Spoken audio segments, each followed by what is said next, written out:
All right. Hougly Live. We got the Q&A up. Playing some music in the background again. Probably shouldn't be doing that, but I'm fingering. Wow, where did my mind go? I'm figuring that Google, YouTube, whatever, won't strike me for fucking Vox Vulgaris, an independent band that makes fucking neo-medieval music. If I get stricken for that, well, then I give up. But, yeah. So I'm going to go through my list of best and worst beers from 2015. Q&A is enabled. I can't guarantee I'm going to read your comments and questions and respond to them, but hey, give it a shot. Why not? Right? Fuck. So yeah, it's going to be the best, worst beers of 2015, not 2016. I'm not quite through that year yet. And I got some honorable mentions as well.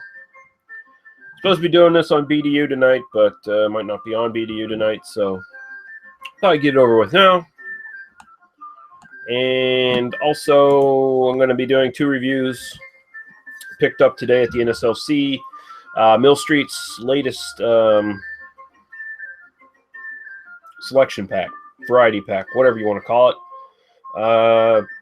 It was on clearance.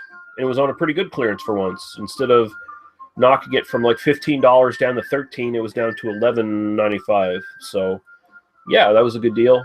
Some good beers in there that I've already had. But there's 2 I hadn't had, so I thought I'd try them before, you know.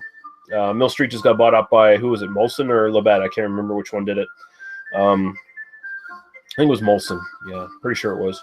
But yeah, I got them. This is before they'd taken over, so, you know, this might be some of the last pure Mill Street beers. You never know, depending on what they do to them.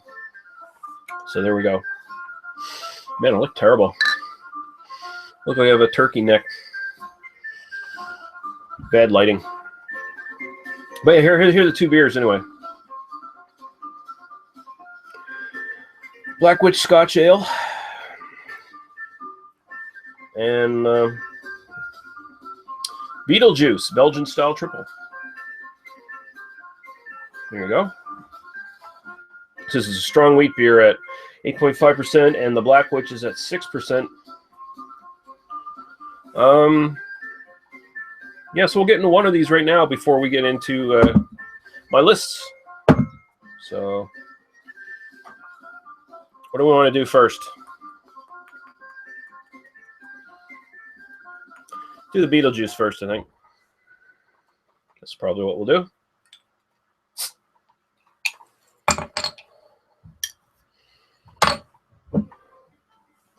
So like I said, 8.5%, Belgian style triple.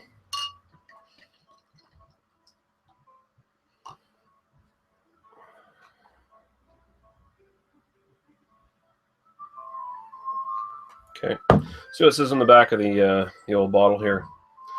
Belgian triple is a style of strong golden ale. I knew that. Traditionally produced by vocational Trappist monks. Our Betelgeuse has pear. Don't give me your fucking notes. God damn it. Is devilishly strong and a star in our family. Star in quotation marks. Betelgeuse, get it? Barley malt, wheat malt, flaked wheat, and hops. All right. So are you actually using flaked wheat instead of flaked corn, which is sometimes an additive you'll see in Belgian beers as an adjunct? So let's see what we think here. So she's probably looks super dark here because I really don't have very good lighting or anything going right now. But it's amber, pretty much a straight up amber. Looks the part. Head is a little smaller than some Belgian triples, but it's holding very well. I think this glass is probably specifically designed to sort of do that, though, to some degree. But I was actually kind of expecting it to go. But they don't say if they use. They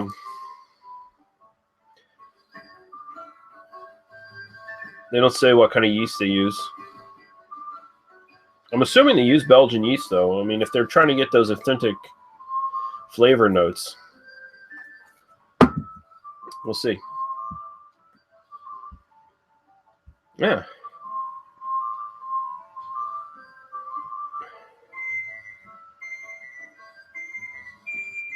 So far, so good on the aroma. Smells. There's no. I'm trying to think of how many Belgian triples actually are a wheat beer base. I don't know if. Perhaps I'm mistaken, but I can't really think of too many that really are. Generally, they're pretty much standard pale ales with just the Belgian yeast and higher alcohol. Usually not wheat beers, from what I can recall, that I remember. Might be a little bit of wheat added in there, but usually not this heavy. Because this straight up smells like a Belgian wheat beer, like a really good one. Getting cloves and getting... I am getting some light fruit notes, though. So there is a bit of the triple coming through here. Like, there is pear and apple coming up, but also a sort of a overlying kind of bubblegum kind of smell. And then a lot of wheat, just a lot of musty wheat character coming up. Not getting any real spiciness on the nose from clove or anything like that, which would be a typical triple aroma note. But we'll try the taste and we'll see how it goes.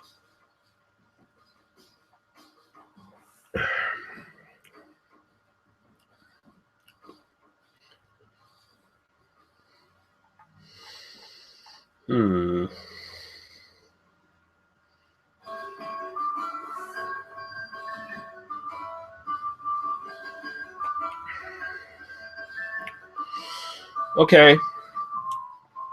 So this is much more a wheat beer than it is a triple. Very much more standard Belgian wheat beer with like triple qualities to it. Essentially a more flavorful Belgian wheat beer is what it is. Because it's very much dominated by the wheat beer character, just straight up wheat mustiness from the malt, getting a lot of that sort of sweet bubblegummy kind of quality to it. So those are your sort of standard Belgian wheat beer notes that you're getting. And then in the background, I'm getting a lot of sort of light colored fruit. Getting a lot of apple, getting a lot of pear, maybe a little bit of white grape. And there's just an ever so slightly kind of clove kind of kick in the background. But it's not big. Which is kind of weird, because you expect that sort of clove thing in a Belgian triple, because generally you got a spiciness and you got the fruit kind of playing off each other. But for Belgian wheat beers, generally not so much clove heavy. It's more coriander with Belgian wheat beers. And so this is almost tastes like a marriage of Belgian wheat beer, Hefeweizen, and triple. So it's a little strange, but it's not bad. Not exactly my sort of flavor profile that I prefer on beers, but I see I had at least one viewer. The Q&A is on the Google side of things is working, just so you know, anyone who's watching. But yeah, it's not bad. I'm not going to say it's great though. But for Mill Street, it's actually a pretty good go at things. The Belgian style triple they have on the label here. They have it sort of like the Star Trek font. Cute. Yeah, Betelgeuse Belgian style triple. Not getting in the alcohol, 8.5%. That hides it pretty well. So like a Belgian triple, it does a pretty good job of doing that. And yeah, overall, you know what? That's pretty half decent. I'm going to go 3.5 out of 5 for that. So the Belgian Betelgeuse, the Belgian style triple from Mill Street. That's a 3.5 out of 5. Pretty good stuff. All right, so like I said, I'm going to get to my list here of best and worst beers of 2015. So let's just go for the honorable mentions first here. I'll just read these off. I'm not going to go into too much detail about these. First one I have here for an honorable mention, and most of the honorable mentions, I was going back and looking at my scores for my reviews over the year, and the honorable mentions are all ones that ranged from 3.5 to 3.75 out of 5, and I didn't pick everything I gave a 3.5 out of 5, of course. These are just the ones that sort of scored that, but also sort of stuck in my mind that I really like and I still go back to and I still want to go back to. So I'll say the Garrison In Session ISA. I was really impressed with that, 3.5 out of 5. That was something I was just drinking all the time. Like, that was my go-to beer when it was seasonally around, and it was around for a long time. It was like spring, summer, I think even as far back as last winter it was around. It was around for a while. Quite a bit of it was out there. I'm really looking forward to that coming back. I hope it does. Really good stuff. Next one I'll go is the Rickards Radler of all fucking things. That got a 3.5 out of 5 from me. And man, it was a really good Radler, really solid. It's no Stiegel, but it was still pretty goddamn good. It was a lot better than all the other sort of shitty macro Radlers that are around. So that one gets an honorable mention, just on the merits of being a decent macro Radler from North America.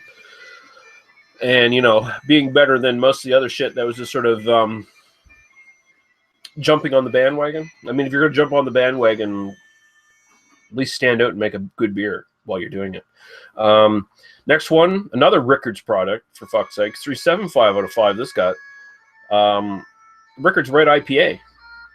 Man, really good stuff. I think depending on what day you ask me, I'd probably like it better than Hotbot as far as the sort of macro pseudo-craft IPA. It's a great price, great fucking beer. I don't know if this is a limited thing because it's supposed to be like their new one-off series or something like that, so I'm assuming it is kind of limited, so that kind of sucks. I hope they make it a full-time thing because it's really good beer. So as long as they don't fuck it up like they did their winter fall seasonals that they were doing back there a little while ago, like their Cardigan and whatever the fucking other ones were. I can't remember even what they are anymore, but as long as they don't fuck them up in the second year, pretty good stuff. Pretty good. I think that's the big fear of Rickards. They'll release something interesting for the first year, and if it catches on, then they'll try to release it and maybe water it down a little bit more because it's a bit more mass-produced, and it'll suffer in the second year. It seems to be the trend with them, so I'm hoping it's not the same with the Rickards Red IPA. Next one I'll mention is Boxing Rock's Crafty Jack, 3.75 out of 5. That got as well. It's supposed to be a brown ale. Not quite a brown ale, though. A little too smoky, so a little too, toasted, roasted. So it comes off more like a stout, but fuck, who cares? Categorization aside, it was really good. It's not super complex or anything, but it's really, really nice, really sessionable, excellent sort of English style kind of beer, and I enjoyed the hell out of it. So that was a 3.75 out of 5. And my final honorable mention, I'll go to Spindrift Coastal Lager, which was a really pleasant surprise this year. A really good craft lager. A widely available Nova Scotia craft lager that's really good. Comes in 4-packs in the sort of tall cans, or you can buy single cans, and it's a perfect beer for having 4 of them and taking them out somewhere and drinking them, and they got a lot of flavor to them. Definitely got a bit more of a kind of a toasty bite to them, kind of a little bit more hops going on and stuff, and Just really good, really fucking good, man. I was really surprised. I know my dad and my brother. Sometimes when they go out, that's sort of like one of their go-tos now. And usually their go-tos are, well, not my dad, but my brother. One of his go-tos is usually fucking shitty macro shit. But he likes this one too. So there you go. I'm definitely excited to see what else comes from Spindrift because I was really impressed with that. All right, so let's get to let's go through my worst of list first. Why not? Let's get the negative shit out of the way. There's a tie for last place on this list. Both of these got 0 to 5. The first one is Dead Crow Bourbon Beer. Holy fuck, is that shit atrocious. Absolute fucking garbage. It looks like they were trying to copy Innocent Gun, and they just failed miserably on every account. It's just, I don't know who the fuck makes that stuff. It sounds like some fake company that's actually a subsidiary of like a real company like Anheuser-Busch or something like that. But oh my god, or AB InBev. But oh my god, is that stuff terrible. It was just clear bottles, fucking garbage in, garbage out kind of thing, man. I didn't even finish it. I poured it if you watch the review. It's just terrible shit. Next one, Mad Jack Apple Lager. Come on. I didn't think there was a worse fucking trend in gimmick shit for beer than the fucking margarita shit or mojito shit or whatever from the last little while. The Bud Light shitaritas and all this other garbage that's been flowing through the market as of late. But this fucking apple beer gimmick, fucking atrocious, man. This stuff isn't good. This sort of apple taste is a brewing flaw in most other beers. So when you're making a beer that deliberately tastes like that, I gotta kind of question what the fuck you're doing. I mean, if you can make it taste good like Unibrew does with their Ephemere Palm, the more power to you. That's awesome. But most of this stuff just tastes like lagers that went bad. That's what it tastes like. And this is what Mad Jack Apple Lager tastes like. And I got a 0 to 5. It's garbage. Bud Light Apple did not fare much better. It got a 1 out of 5 for me. They jumped on the sort of bandwagon of apple beers. I mean, every gimmick that comes out, Budweiser has to jump on it, right? I think they're making a hard root beer now because of the Not Your Father's root beer or whatever the fuck that shit is, right? So yeah, they made it, and I mean, probably the only reason I liked it slightly better is because it didn't taste like it had gone bad. It just tasted like, yeah, this is an apple lager. And I mean, you know, Budweiser, say what you will about them, they do have their sort of standards, quality control. So you're generally not going to get a beer from them that's gone bad. So you could tell it was an actual beer, and it was just happened to be a really bad one. That's all there is to it. I mean, but that's par for the course of Budweiser. Most of their stuff is pretty bad, really. I know some people disagree with me, but I tend to suspect there's some bias in that case. Another one, one of my most disappointing breweries last couple of years. They just fallen into shit. Rare Bird Red Ale. This got a 2.5 out of 5. By the way, the worst of list I was picking from, it was a little harder to choose from this year. So I sort of gave from 0 to 2.75 out of 5 was sort of the range I was going for. This got a 2.5 out of 5, so I got a bear pass. I mean, it was a drinkable beer. But, man, it didn't really taste like a red ale all that much. It was just kind of watered down and weak sauce and tasted like it was maybe slightly going off and maybe slightly underbrewed, which is a problem for most of Rare Bird stuff these days, it seems. Ever since Greg Nash left Rare Bird and did that first batch or whatever, they've just sort of slowly gone down in quality. They just become a shitty tourist beer for shitty tourists who don't know any better, who don't know craft beer from their asshole. So Rare Bird Red Ale, yeah, it was very forgettable, and Red Ale is one of my favorite styles, so I tend to grade a little bit harder on that as well. and they couldn't fucking cut it, man. I mean, Boxing Rock Red just fucking ran them right out of town as far as quality goes. Next one, Green King Abbott Ale, 275 out of 5. It was decent, but it was just an English bitter. I've seen so many people like just hype this up and say, "Oh, this is the good Green King beer. This is one of the special ones, you know. This is one of the ones that where they don't fuck around." And it's like, yeah, they fucked around. It's garbage. I mean, it's not terrible, but it's nothing special, and I'd never drink it again. 275 out of 5, unless someone handed it to me and I had nothing else to choose from that was good. Yeah, Green King Abbott Ale, 275 out of 5. I don't know. Maybe the quality has gone down in the Green King stuff in the last few years. Hard to believe, though, considering I haven't really tasted much from them that was much quality anyway to start with. So there you go. Guinness Blonde American Lager. That got a 275 out of 5 for me, too. It wasn't terrible, but it was nothing impressive. This is just Guinness jumping on bandwagons that they probably shouldn't. They don't really need to. I mean, if they're going to expand, they really got to go back to the drawing board if they're going to expand and do something interesting. But to make a blonde American lager and then apparently their Nitro IPA isn't much better. I don't know, man. I'd rather see Guinness like tackle a brown ale or something and try to scoop up all those Nuki Brown people who are disillusioned, right? Because Nuki Brown has gone down so terribly in quality in the last 10 years. Why not make a really great brown ale, Guinness brown ale or something like? Stick with the dark beers. Stick with what you know. Don't fucking put the widget in it. Don't do that shit. Just make a really good brown ale. Why not?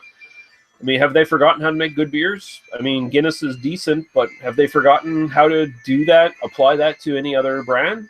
Because it seems like they have. And the last one on my worst list is Coors Altitude, 275 out of 5. It was just sort of like a high-gravity version of Coors, essentially. It wasn't even that big in alcohol. I think it was only like 6% or something like that. And those gimmicky, shitty aluminum cans, essentially. Bottle-shaped cans is what they are, really. No. It was terrible. It wasn't offensive or anything, but the idea of it was kind of offensive, I guess. But who cares? It was just garbage. 275 out of 5 that got, but it wasn't very good. All right. So before we get to my best of list, we'll get back to the second review that I'm going to be doing for the show. So now we got the Black Watch Scotch Ale at 6% alcohol by volume from Mill Street. There we go. And they say this is our tribute to the valor of the famous Highland Regiment. This traditional Scotch ale has deep caramel. Jesus fucking Christ, stop it. Stop giving me your tasting notes, you assholes. Salante Mahath, it says. Brighten up a winter's day. Ingredients, water, malted barley, roasted barley, and hops. Okay, so there you go. Roasted barley.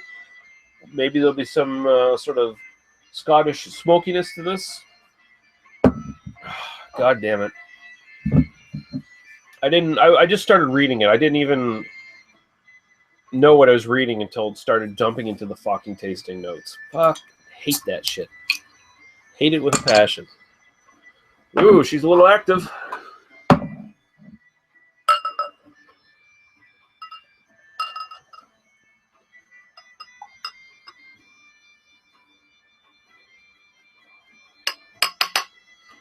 So every day I break out my Nonic pint glass there.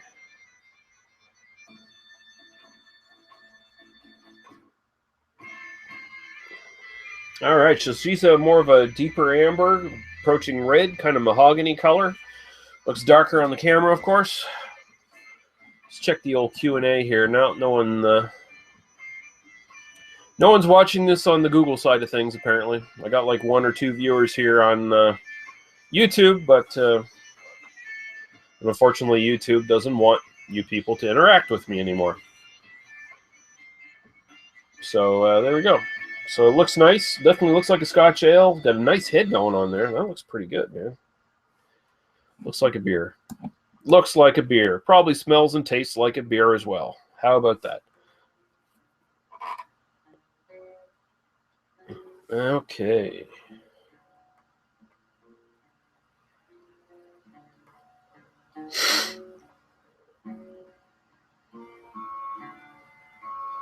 Yeah, I'm getting a toffee, big time toffee, caramel kind of malt character coming out here. So, cheers. We'll go right to the taste.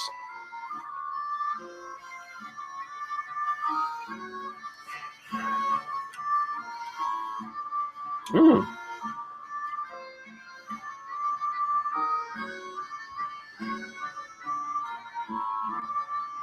Mm. That's good.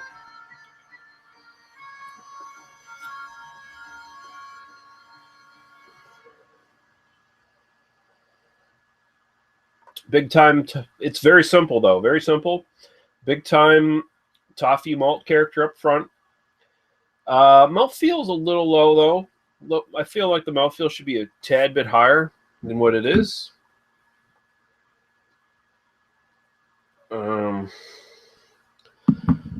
But that's just a minor complaint. It definitely has a sort of a roasty quality to the malt. Definitely get a teeny bit of that kind of roasty smokiness coming up. Very much in the background. Mixes with whatever hops is going on there. Kind of slightly earthy kind of character to it. And that's really it. Very simple 1-2 punch. This is good.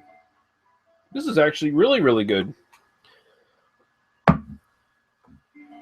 I'm ready to give my rating already. The Black Watch from the Black Watch Scotch Ale from Mill Street.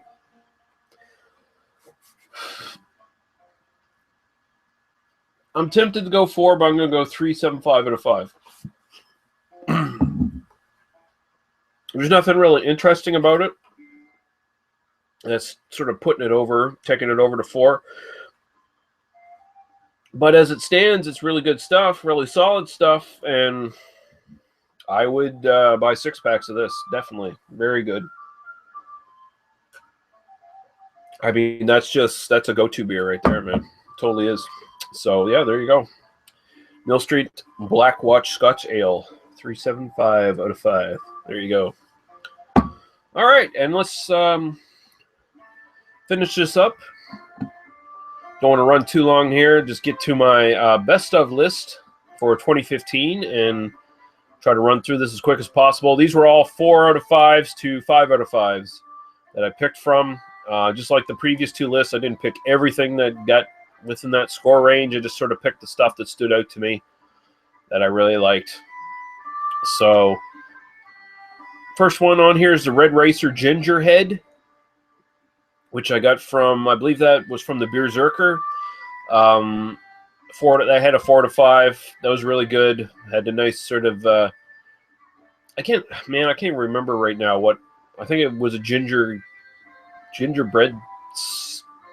red ale stout or something along those lines. I can't remember the fuck it was even at this point. It's really good though. Go watch my review. You do the research, motherfucker. You do the research. Next one, Innocent Gun Bourbon Dark Ale that had a 4 to 5. Really well done. Could be better. That's sort of the standard thing with Innocent Gun, though, isn't it? Really good, could be better. That's sort of the way they sort of move. The sort of the deficiency of the way they do their stuff. If they were a solid brewery that could brew their own stuff and store their own stuff, they'd probably be making some of the best beer in the world, man. All the time, anytime, every time. But as it stands, 4 to 5 for the Innocent Gun Bourbon Dark Ale. That was definitely one on the list. 2 from the Scandal Brewing. Well, I don't think it's Scandal Brewing. It's some other brewery, but the brand name anyway is Scandal. Their lager and their ale both got a 4 to 5 for me. Those were from the Berserker. Really enjoyed the fuck out of those. They came in the little stubbies. They just look cool. The labels look cool. And both beers were just like above solid. Like both of them were standout, really good takes on just sort of simple styles, and they did a really good job. And I wish I could buy cases of this shit because I would be drinking it all the time. They would be my new go-to stuff. So there you go. Nelson Wild Honey Organic Ale. I can't remember if this was from Jordan or the Beer Zerker. It was one or the other. I think this one was from Beer Zerker. I'm pretty sure it was. I think Jordan sent me the Nelson's Hemp Ale. I think that was the one he sent me, and which was also pretty good. But I picked the Wild Honey Organic Ale just on the fact that anything that says Wild Honey Organic Ale is generally going to be shit, and this was way above shit. This was fantastic stuff. Really good. Still tasted like beer. A lot of organic ales have sort of that problem where they just come off as weak sauce kind of shit. But Nelson, they do their stuff right, man. Their hemp ale was also very good. But this is the one that stood out for me, so I really enjoyed that one. This one was from Beer Zerker, I believe, as well. A lot of this stuff is from Beer Zerker and Jordan, I think. Most of the stuff, actually. The Alley Cat Pumpkin Pie Spiced Ale. I've always sort of enjoyed the stuff from Alley Cat as I've gotten it over the years, and this is really good. It was a good pumpkin beer. Brought up the sort of spices, but it wasn't overbearing, and it wasn't overbearingly sweet either. So it was really good stuff. I really enjoyed it. Sort of a late in the season to get a pumpkin beer and drink it, but it was definitely welcome. The weather was still wonderful, and I enjoyed it thoroughly. Next one. I can't remember who I got this from. I think it was from Rhino. Sent me this one.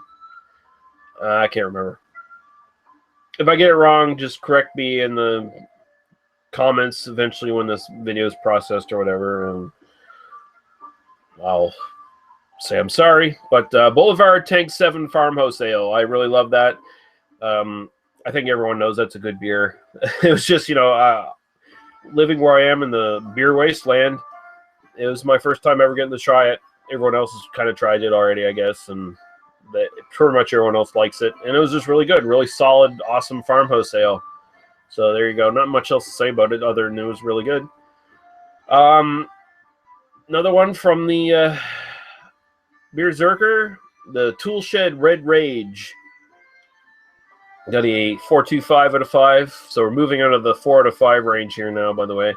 4.25 out of 5. Really good, solid red ale. Just, whenever you can give me a good, solid red ale that does a little better than everyone else's red ale, I'm going to rate it high and I'm going to like it. And Toolshed Red Rage really did it. It was really good, flavorful stuff. Pretty strong in the flavor, actually, so I enjoyed it. Next one, this one also is a 4.25 out of 5. It was Propeller's Rye IPA. I know some of the people I sent it to didn't quite like it. I know some friends and stuff sort of in the area who can get it all the time, like I can. Didn't think it was all super fantastic. I fucking loved it. It had a nice little spicy rye component, but it was more about the actual IPA thing going on, so definitely more about the hops and everything. But it had that little rye kick in the end, and I love it, man. It's a really drinkable, awesome IPA. Got something a little different going on than your standard IPA, and that's why I appreciated it the way I do. And so that got a 4.25. Next one. This one was fantastic. The Harveston Aurak Schlee. 4.25 out of 5. Just watch my review of that one and see me go gaga for it. It was fucking awesome. First time I had something from Harveston outside of their Bitter and Twisted, and man, night and fucking day. Fucking fantastic. Not that Bitter and Twisted is bad. I like the Harveston Bitter and Twisted as much as the next guy, but, this is a different level. Next one, 4.25 out of 5, Boxing Rock Darkness, and that's their Cascadian Dark Ale. Boxing Rock is just doing awesome stuff every year now that they've been going. They've been around for a couple of years now, and they're just trying all kinds of cool stuff all the time, and I give them big props for that. I mean, they haven't made a bad beer so far that I've had from them. So, and the darkness was good. It was what's the name of that one? The Nickelbrook black IPA that Average Joe and I reviewed together. This is what that beer should have been. Because it's got the sort of cat pee hops going on, you know what I'm talking about? The cat pee hops and the stout quality. This one marries those two things together better. It cuts down a little bit on the hop character, so it doesn't make it undrinkable like that other one. So I love it. I buy it all the time. Seems to be sticking around on the shelves. Keeps showing up, so I love it. I'll keep buying it. Next one, and this one was a nice surprise, the Trafalgar the Mighty Oak. That got a 4.5 out of 5 from me. Again, just go see the review. Just see the review. Of course, I've never had anything bad from Trafalgar. I just, you know, I'm knowing the albino rhino and some of the other people from Ontario. I hear the horror stories about Trafalgar and Michael Arnold, or whatever the fuck his name is, and how he's a major asshole and he makes shitty beer. And if people criticize his beer, he just tells them to fuck off. But I've had several meads from them, and they've all been really good. And I think this is the first beer I've actually had from Trafalgar, and it was really fucking good. Apparently, their other beer has been shit, but this, really good stuff. Really, really nice stuff. Next up, Muskoka Winterbeard, 4.5 out of 5, and this is the Jack Daniels infused Winterbeard. So this isn't that garbage one, that overpriced garbage. This is in the smaller bottles, and it's got the Jack Daniels barrels going on. Yeah. Oh, yeah. You got that Jack Daniels. Honestly, I like Jack Daniels better in beer than I do just as Jack Daniels alone. Jack Daniels alone, not too big on it. But when you're using the barrels for your beer, oh yeah, fucking great stuff, man. And we'll go to my beer of 2015, my favorite one, Duvel Triple Hop, the 2015 edition of the Duvel Triple Hop, which was, I believe, was the Galaxy hops. I think it was Galaxy hops or something like that. Actually, let's just take a quick look here.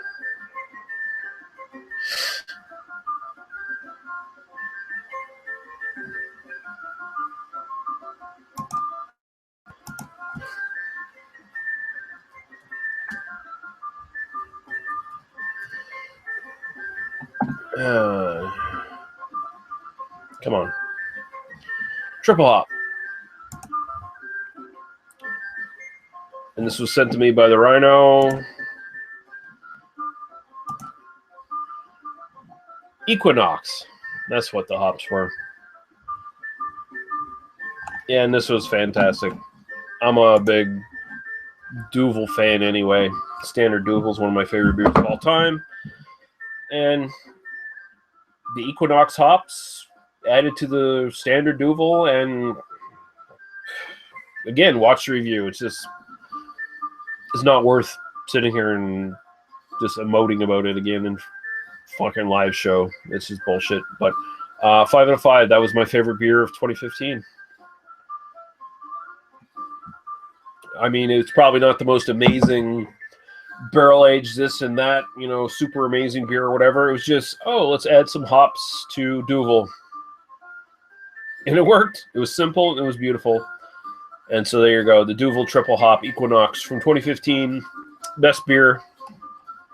And just as a quick recap, the worst beer was a tie between Dead Crow Bourbon Beer and the Mad Jack Apple Lager, which were both pathetic shit. Absolute fucking garbage that no one should touch with their most hated enemy's penis. So there you go, guys. So we had 2 reviews we kicked out here, and we got our best and worst and our honorable mentions all covered. So there you go. This is probably the last time I'm ever going to do one of these for the channel, as I'm trying to scale down the beer reviews to a bare minimum. So yeah, for all the people who've watched over the years, thanks for your support. It's very much appreciated. hopefully some people will still stick along and watch. I mean, I'll still be doing beer reviews and stuff here and there, but I'm just not, heart's not in it anymore to fucking do it all the time. So still be doing more booze reviews, probably a lot more whiskey as I go along, and a lot more video gaming shit, and of course my movie podcast and all that stuff. That's sort of the main focus the channel's moving towards. So I mean, if you're interested in that stuff and you want to stick around, great, thanks. If you want to unsubscribe and leave, well, thanks for watching. Bye-bye. But yeah, there you go. We're going to end the live show now. Thanks for the 1 or 2 people who are watching live, because I didn't announce this shit or anything, so, I didn't expect anyone to be watching, but hey, what are you going to do? Have a good one, guys.